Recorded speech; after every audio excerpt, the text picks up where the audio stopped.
You're listening to the Daily Sales Tips Podcast, and I'm your host, Scott Ingram. Today's tip comes from Mintis Hankerson.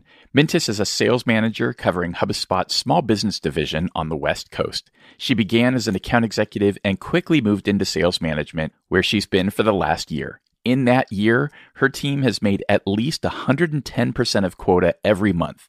9 months, they were over 120%. 3 of those months were over 150%. And now, here she is with us. The key to 2020 is to lean into the data. I originally learned this from former HubSpot CRO, Mark Roberge. Forecast deals not based on rep activity, but instead at looking at prospect activity and engagement.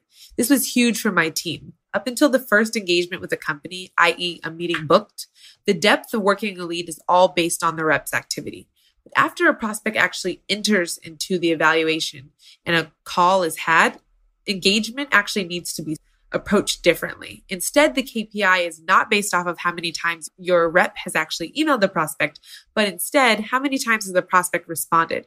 As a sales leader, if you can pull a forecast of your deals based off of engagement, recently had calls that both the rep and the prospect had together, that is the best way to understand which deals are coming in.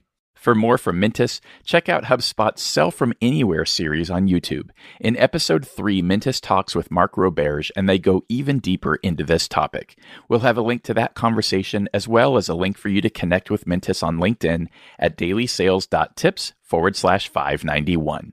Once you've done that, be sure to come back tomorrow for another great sales tip. Thanks for listening.